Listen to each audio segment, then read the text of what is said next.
बृहस्पति देवता का आशीर्वाद सदैव बना रहे। प्रिय श्रोताओं, आज बृहस्पतिवार व्रत के दिन सुनिए बृहस्पति देवता की संपूर्ण कथा और आरती। भारतवर्ष में एक प्रतापी और दानी राजा राज्य करता था। वह नित्य गरीबों और ब्राह्मणों की सहायता किया करता था, किंतु ये बात उसकी रानी को अच्छी नहीं लगती थी। वो न ही गरीबों को दान देती और न ही भगवान का पूजन करती थी, और राजा को भी दान देने से मना किया करती थी। एक दिन राजा शिकार खेलने वन को गए हुए थे। तब रानी महल में अकेली थी। उसी समय बृहस्पति देव साधु वेश में राजा के महल में भिक्षा लेने के लिए गए और भिक्षा मांगी तो रानी ने भिक्षा देने से इनकार कर दिया और कहने लगी, हे साधु महाराज, मैं तो इस दान पुण्य से तंग आ गई हूँ। मेरा पति सारा धन लुटाते रहते हैं। मेरी इच्छा है कि हमारा सारा धन नष्ट हो जाए, फिर ना रहेगा बांस, न बजेगी बांसुरी। साधु ने कहा, देवी, तुम तो बड़ी विचित्र हो। धन संतान तो सभी चाहते हैं, पुत्र और लक्ष्मी तो पापी के घर भी होनी चाहिए। यदि तुम्हारे पास अधिक धन है तो भूखों को भोजन दो, प्यासों के लिए प्याऊ बनवाओ, मुसाफिरों के लिए धर्मशालाएं खुलवाओ। जो निर्धन अपनी कुंवारी कन्याओं का विवाह नहीं कर सकते, उनका विवाह करा दो।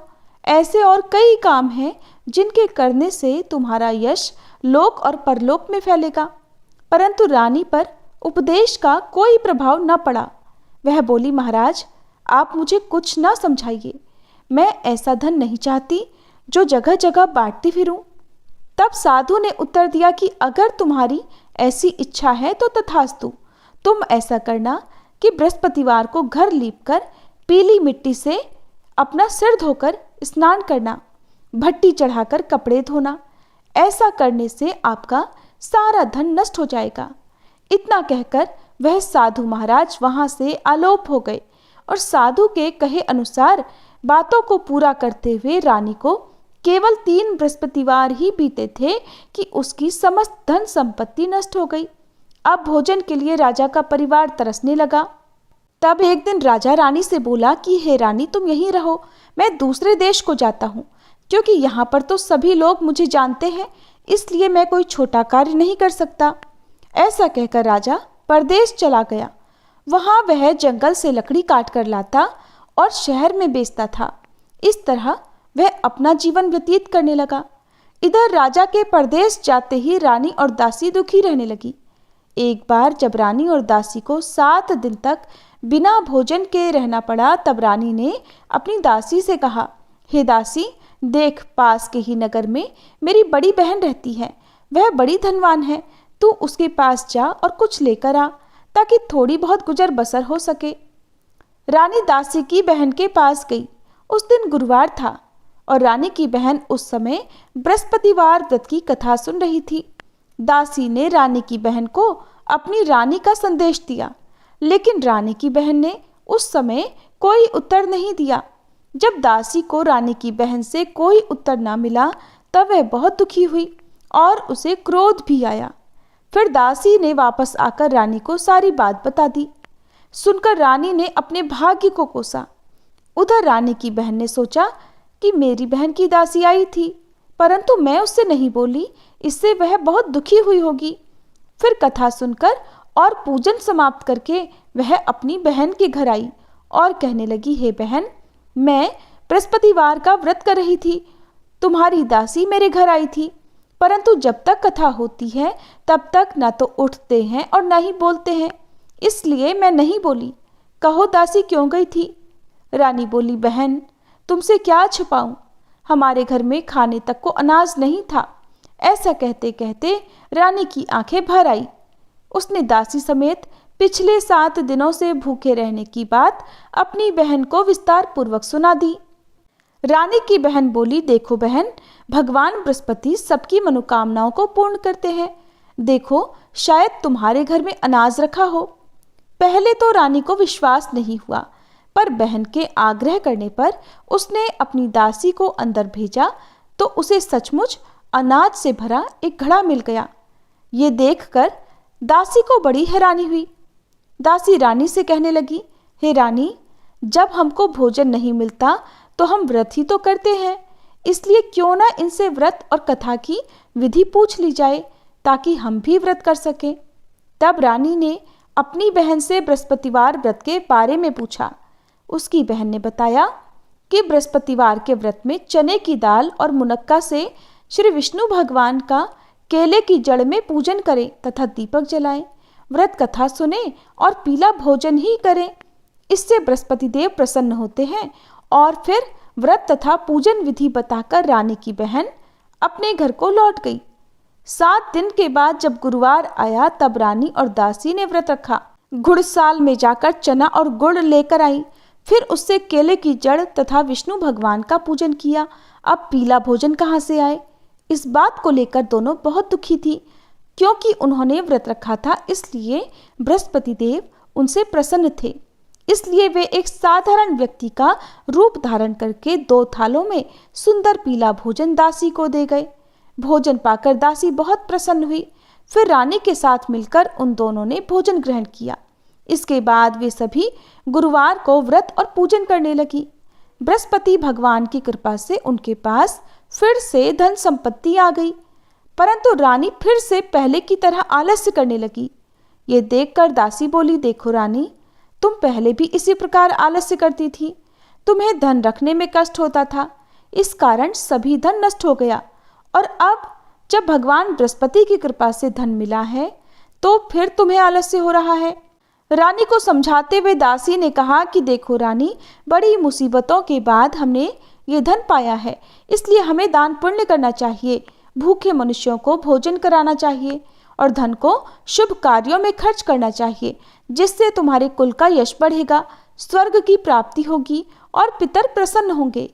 दासी की बात मानकर रानी अपना धन शुभ कार्यों में खर्च करने लगी, जिससे पूरे नगर में उसका यश फैलने लगा।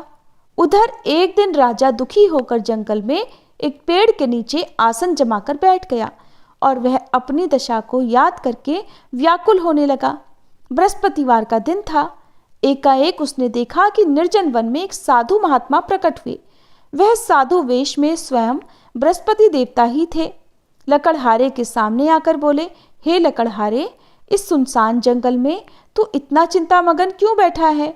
लकड़हारे ने दोनों हाथ जोड़कर प्रणाम किया और उत्तर दिया, महात्मा जी, आप तो सब कुछ जानते हैं, मैं और क्या कहूँ।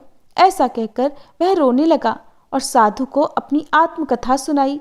महात्मा जी ने कहा कि तुम्हारी पत्नी ने बृहस्पतिवार के दिन बृहस्पति भगवान का निरादर किया है, जिसके कारण रुष्ट होकर उन्होंने तुम्हारी ये दशा कर दी है।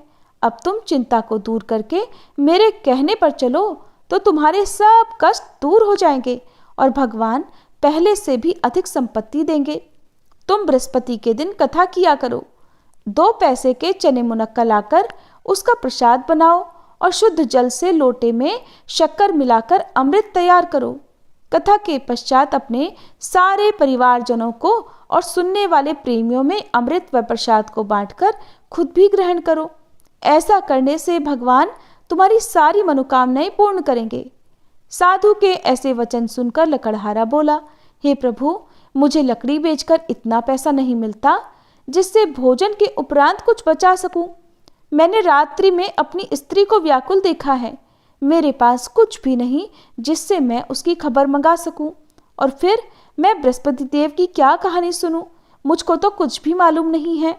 साधु ने कहा, हे लकड़हारे, तुम किसी बात की चिंता मत करो। बृहस्पतिवार के दिन तुम रोजाना की तरह लकड़ियां लेकर शहर को जाओ। तुमको रोज से 2 गुना धन प्राप्त होगा, जिससे तुम भली भांति भोजन कर लोगे और बृहस्पति देव की पूजा का सामान भी आ जाएगा। बृहस्पति देव की कथा इस प्रकार है। सुनो, प्राचीन काल में एक ब्राह्मण रहता था। वह बहुत निर्धन था। उसकी कोई संतान नहीं थी। उसकी स्त्री बहुत मलिनता के साथ रहती थी। वह स्नान भी नहीं करती थी, किसी देवता का पूजन नहीं करती थी। इससे ब्राह्मण देवता बड़े दुखी थे। बेचारे बहुत कुछ कहते थे, किंतु उसका कोई परिणाम नहीं निकलता।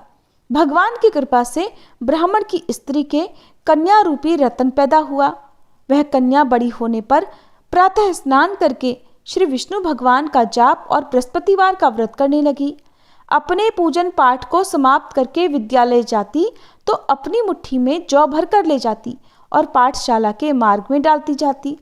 तब ये जौ स्वर्ण के हो जाते तो लौटते समय उनको बीन कर घर ले आती। एक दिन वह बालिका सूप में उस सोने के जौ को फटक फटक कर साफ कर रही थी कि उसके पिता ने देख लिया और कहा, हे बेटी, सोने के जौ के लिए सोने का ही सूप होना चाहिए। दूसरे दिन बृहस्पतिवार था। इस कन्या ने व्रत रखा और बृहस्पति देव से प्रार्थना करके कहा कि हे बृहस्पति देव, मैंने आपकी पूजा अगर सच्चे मन से की है तो मेरे लिए सोने का सूप दे दो। बृहस्पति देव ने उसकी प्रार्थना स्वीकार कर ली। फिर रोजाना की तरह वह कन्या जौ फैलाती हुई जाने लगी। जब लौट कर जौ बीन रही थी तो बृहस्पति देव की कृपा से उसे सोने का सूप मिला। उसे वह घर ले आई और उसमें जौ साफ करने लगी, परंतु उसकी माँ का वही ढंग रहा। एक दिन की बात है, वह कन्या सोने के सूप में जौ साफ कर रही थी। उस समय उस शहर का राजपुत्र वहां से होकर निकला। इस कन्या के रूप और कार्य को देखकर मोहित हो गया और अपने घर आकर भोजन और जल त्याग कर उदास होकर लेट गया। राजा को इस बात का जब पता लगा तो अपने प्रधानमंत्री के साथ वे उसके पास गए और बोले, हे बेटा, तुम्हें किस बात का कष्ट है? किसी ने तुम्हारा अपमान किया है या फिर कोई और कारण हो सो कहो, मैं वही कार्य करूंगा जिससे तुम्हें प्रसन्नता हो। अपने पिता की राजकुमार ने बातें सुनी तो वह बोला, पिताजी, मुझे आपकी कृपा से किसी बात का दुख नहीं है। किसी ने मेरा अपमान नहीं किया है, परंतु मैं तो उस लड़की से विवाह करना चाहता हूँ जो सोने के सूप में जौ साफ कर रही थी। ये सुनकर राजा आश्चर्य में पड़ गया और बोला, हे बेटा, इस तरह की कन्या का पता तो तुम ही लगाओ, मैं उसके साथ तुम्हारा विवाह अवश्य ही करवा दूंगा। फिर राजकुमार ने उस लड़की के घर का पता बतलाया। तब मंत्री उस लड़की के घर गए और ब्राह्मण देवता को सभी हाल बताया। ब्राह्मण देवता राजकुमार के साथ अपनी कन्या का विवाह करने के लिए तैयार हो गए तथा विधि विधान के अनुसार ब्राह्मण की कन्या का विवाह राजकुमार के साथ हो गया। कन्या के घर से जाते ही ब्राह्मण देवता के घर में पहले की तरह गरीबी का निवास हो गया। अब भोजन के लिए भी अन्न बड़ी मुश्किल से मिलता था। एक दिन दुखी होकर ब्राह्मण देवता अपनी पुत्री के पास गए। बेटी ने पिता की दुखी अवस्था को देखा और अपनी माँ का हाल पूछा। तब ब्राह्मण ने भी सभी हाल कह सुनाया। कन्या ने बहुत सारा धन देकर अपने पिता को विदा कर दिया। इस तरह ब्राह्मण का कुछ समय सुखपूर्वक व्यतीत हुआ। कुछ दिनों के बाद फिर वही हाल हो गया। ब्राह्मण फिर से अपनी कन्या के यहाँ गया और सारा हाल कहा तो लड़की बोली, हे पिताजी, आप माताजी को ही यहाँ लिवा लाओ, मैं उन्हें विधि बता दूंगी जिससे उनकी गरीबी दूर हो जाए। वह ब्राह्मण देवता अपनी पत्नी को साथ लेकर पहुंचे तो वह कन्या अपनी माँ को समझाने लगी, हे माँ, तुम प्रातःकाल प्रथम स्नान आदि करके विष्णु भगवान का पूजन करो तो सब दरिद्रता दूर हो जाएगी। परंतु उसकी माँ ने एक भी बात नहीं मानी और प्रातःकाल उठकर अपनी पुत्री और उसके बच्चों की जूठन को खा लिया। इससे उसकी पुत्री को भी बहुत गुस्सा आया। उसने एक रात को एक कोठरी से सारा सामान निकाल दिया और अपनी माँ को उसमें बंद कर दिया। प्रातः उसमें से निकाला तो स्नान आदि करा के पूजा पाठ करवाया। ऐसा करने पर उसकी माँ की बुद्धि ठीक हो गई।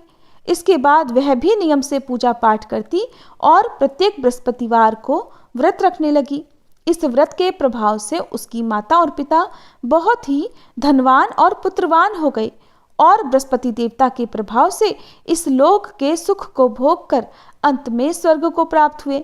इस तरह कहानी कहकर वह साधु देवता वहीं जंगल में अंतर्ध्यान हो गए। धीरे धीरे समय व्यतीत होने पर फिर वही बृहस्पतिवार का दिन आया। लकड़हारा जंगल से लकड़ी काटकर किसी शहर में बेचने गया। उसे उस दिन और दिन से अधिक पैसा मिला। राजा ने चना गुड़ आदि लाकर गुरुवार का व्रत किया। उस दिन से उसके सभी क्लेश दूर हुए।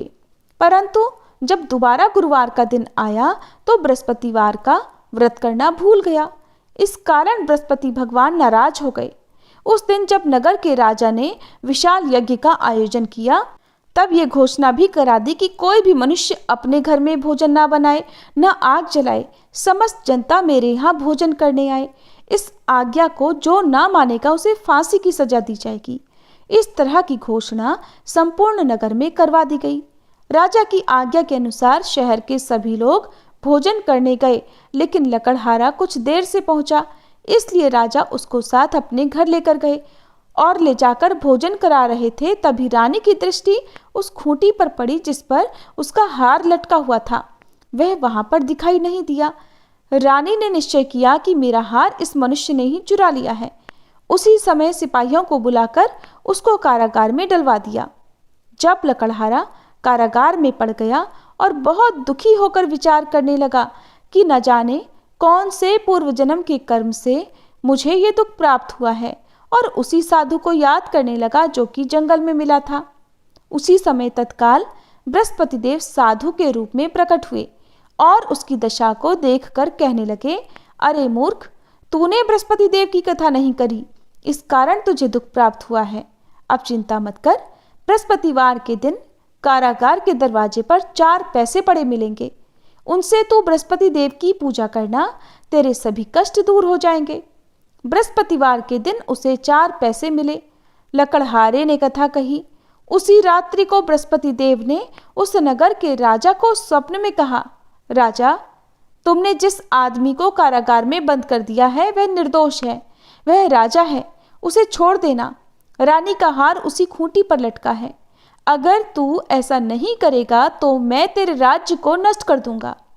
इस तरह रात्रि के स्वप्न को देखकर राजा प्रातःकाल उठा और खूंटी पर हार देखकर लकड़हारे को बुलाकर क्षमा मांगी और लकड़हारे को योग्य सुंदर वस्त्र आभूषण देकर विदा कर दिया। बृहस्पति देव की आज्ञा के अनुसार लकड़हारा अपने नगर को चल दिया। राजा जब अपने नगर के निकट पहुंचा तब उसे बड़ा आश्चर्य हुआ। नगर में पहले से अधिक बाग, तालाब, कुएं तथा बहुत सी धर्मशाला, मंदिर आदि बन गए हैं। राजा ने ये देखकर पूछा, ये किसका बाग और धर्मशाला है? तब नगर के सब लोग कहने लगे, ये तो सब रानी और बांदी के हैं। तब राजा को बड़ा आश्चर्य हुआ और गुस्सा भी आया। उधर जब रानी ने ये खबर सुनी कि राजा आ रहे हैं, तब उन्होंने दासी से कहा, हे दासी, देख, राजा हमको कितनी बुरी हालत में छोड़ गए थे। हमारी ऐसी हालत देखकर वह लौट ना जाए, इसलिए तू दरवाजे पर खड़ी हो जा। आज्ञा के अनुसार दासी दरवाजे पर खड़ी हो गई। राजा आए तो उन्हें अपने साथ लिवा लाई। तब राजा ने क्रोध करके अपनी रानी से पूछा कि ये धन तुम्हें कैसे प्राप्त हुआ है? तब उन्होंने कहा, हमें ये सब धन बृहस्पति देव के इस व्रत के प्रभाव से प्राप्त हुआ है। अब तो राजा ने निश्चय किया कि 7 रोज बाद तो सभी बृहस्पति देव का पूजन करते हैं, परंतु मैं प्रतिदिन दिन में 3 बार कहानी और रोज व्रत किया करूंगा। अब तो हर समय राजा के दुपट्टे में चने की दाल बंधी रहती और दिन में 3 बार कहानी कहते। एक दिन राजा ने विचार किया कि चलो अपनी बहन के यहाँ हो आवे। इस तरह निश्चय करके राजा घोड़े पर सवार होकर अपनी बहन के यहाँ को चलने लगा। मार्ग में उसने देखा कि कुछ आदमी एक मुर्दे को लिए जा रहे हैं। उन्हें रोककर राजा कहने लगा, अरे भाइयों, मेरे बृहस्पति देव की कथा सुन लो। वे बोले, लो, हमारा तो आदमी मर गया है, इसको भी कथा की पड़ी है। परंतु कुछ आदमी बोले, अच्छा कहो, तुम्हारी कथा भी सुनेंगे। राजा ने दाल निकाली और जब कथा आधी हुई थी कि मुर्दा हिलने लग गया, और जब कथा समाप्त हो गई तब राम राम करके मनुष्य उठ खड़ा हुआ। आगे मार्ग में उसे किसान खेत में हल चलाता मिला। तब राजा ने उसे देखकर बोला, अरे भैया, तुम मेरी बृहस्पतिवार की कथा सुन लो। किसान बोला, जब तक मैं तेरी कथा सुनूंगा तब तक 4 हरैया जोत लूंगा, जा अपनी कथा किसी और को सुनाना। इस तरह राजा आगे चलने लगा। राजा के हटते ही किसान के बैल पछाड़ खाकर गिर गए और किसान के पेट में बड़ी जोर का दर्द होने लगा। उसी समय उसकी माँ रोटी लेकर आई। उसने जब ये देखा तो अपने पुत्र से सब हाल पूछा और बेटे ने सभी हाल कह दिया। तब वह बुढ़िया दौड़ी दौड़ी उस घुड़सवार के पास गई और उससे बोली कि मैं तेरी कथा सुनूंगी, तू अपनी कथा मेरे खेत पर चलकर ही कहना। राजा ने बुढ़िया के खेत पर जाकर कथा कही, जिसके सुनते ही वह बैल उठकर खड़े हो गए तथा किसान के पेट का दर्द भी बंद हो गया। फिर राजा अपनी बहन के घर पहुंचा। बहन ने भाई की खूब मेहमानी की। दूसरे दिन प्रातःकाल राजा जगा तो देखने लगा कि सब लोग भोजन कर रहे हैं। राजा ने अपनी बहन से कहा, बहन, ऐसा कोई मनुष्य है यहाँ जिसने भोजन ना किया हो? मेरे बृहस्पति देव की कथा सुन ले। बहन बोली, हे भैया, ये देश ऐसा ही है। पहले यहाँ लोग भोजन करते हैं और बाद में अन्य कोई काम करते हैं। अगर कोई पड़ोस में हो तो देख आऊं। ऐसा कहकर वह देखने चली गई, परंतु उसे कोई भी ऐसा व्यक्ति नहीं मिला जिसने भोजन ना किया हो। अंत में वह एक कुम्हार के घर गई जिसका लड़का बीमार था। उसे मालूम हुआ कि उसके यहाँ 3 रोज से किसी ने भी भोजन नहीं किया है। रानी ने अपने भाई की कथा सुनने के लिए कुम्हार से कहा तो वह तुरंत तैयार हो गया। राजा ने जाकर बृहस्पतिवार की कथा कही, जिसको सुनकर उसका लड़का ठीक हो गया। अब तो राजा की प्रशंसा होने लगी। एक दिन राजा ने अपनी बहन से कहा, हे बहन, अब हम अपने घर को जाएंगे, तुम भी तैयार हो जाओ। राजा की बहन ने अपनी सास से कहा, तब सास ने कहा, हाँ चली जा, लेकिन अपने लड़कों को मत ले जाना, क्योंकि तेरी भाई की कोई संतान नहीं है। बहन ने अपने भाई से कहा, भैया मैं तो चलूंगी, लेकिन कोई बालक नहीं चलेगा। तब राजा बोला, जब कोई बालक ही नहीं चलेगा तब तुम भी क्या करोगी? फिर बड़े दुखी मन से राजा अपने नगर को लौट आया। राजा ने अपनी रानी से घर आकर कहा कि हम निर्वंशी हैं, हमारा मुंह देखने का धर्म नहीं है और कुछ भोजन आदि नहीं किया। तब रानी बोली, हे प्रभु, बृहस्पति देव ने हमें सब कुछ दिया है, वह हमें संतान भी अवश्य देंगे। उसी रात को बृहस्पति देव ने राजा से स्वप्न में कहा, हे राजा उठो, सभी सोच त्याग दो, तेरी रानी गर्भ से है। राजा को ये बात सुनकर बड़ी खुशी हुई। फिर 9वें महीने में रानी के गर्भ से एक सुंदर पुत्र पैदा हुआ। तब राजा बोला, हे रानी, स्त्री बिना भोजन के रह सकती है, पर बिना कहे नहीं रह सकती। जब मेरी बहन आएगी तब तुम उससे कुछ मत कहना। रानी ने सुनकर हाँ कर दिया। उधर जब राजा की बहन ने यह शुभ समाचार सुना तो वह बड़ी खुश हुई और बधाई लेकर अपने भाई के यहाँ आई। तभी रानी ने कहा, घोड़ा चढ़कर तो नहीं आई है, गधा चढ़कर आई है। राजा की बहन बोली, भाभी, मैं इस प्रकार ना कहती तो तुम्हें संतान कैसे मिलती? बृहस्पति देव ऐसे ही हैं, जैसी जिसके मन में कामनाएं हैं सभी को पूर्ण करते हैं। जो सद्भावना पूर्वक बृहस्पतिवार का व्रत करता है एवं कथा पढ़ता है अथवा सुनता है, दूसरों को सुनाता है, बृहस्पति देव उनकी सभी मनोकामनाएं पूर्ण करते हैं। बृहस्पति देव उनकी सदैव रक्षा करते हैं। जो संसार में सद्भावना और सच्चे हृदय से बृहस्पति देव का पूजन करते हैं, उनकी सभी मनोकामनाएं उसी प्रकार पूर्ण होती हैं जैसे राजा और रानी ने बृहस्पति देव की कथा का गुणगान किया। उनकी सभी इच्छाएं बृहस्पति देव ने पूर्ण की। मनुष्य को हृदय से उनका मनन करते हुए जयकारा करना चाहिए। सभी प्रेम से बोलिए, बृहस्पति देव की जय, श्री विष्णु भगवान की जय। अब सुनिए बृहस्पति देवता की आरती। ओम जय बृहस्पति देवा, स्वामी जय बृहस्पति देवा। छिन छिन भोग लगाऊं, कदली फल मेवा। ओम जय बृहस्पति देवा। तुम पूर्ण परमात्मा, तुम अंतर्यामी, स्वामी तुम अंतर्यामी। जगत पिता जगदीश्वर, जगत पिता जगदीश्वर, तुम सबके स्वामी। ओम जय बृहस्पति देवा। चरणामृत निज निर्मल, सब पातक हरता, स्वामी सब पातक हरता। सकल मनोरथ दायक, सकल मनोरथ दायक, कृपा करो भरता। ओम जय बृहस्पति देवा। तन मन धन अर्पण कर, जो जन शरण पड़े, स्वामी जो जन शरण पड़े। प्रभु प्रकट तब होकर, प्रभु प्रकट तब होकर, आकर द्वार खड़े। ओम जय बृहस्पति देवा। दीन दयाल दयानिधि, भक्तन हितकारी, स्वामी भक्तन हितकारी। पाप दोष सब हरता, पाप दोष सब हरता, भव बंधन हारी। ओम जय बृहस्पति देवा। सकल मनोरथ दायक सब संशय तारो, स्वामी सब संशय तारो। विषय विकार मिटाओ, विषय विकार मिटाओ, संतन सुखकारी। ओम जय बृहस्पति देवा। जो कोई आरती तेरी प्रेम सहित गावे, स्वामी प्रेम सहित गावे। ज्येष्ठानंद बंद सो सो निश्चय पावे। ओम जय बृहस्पति देवा।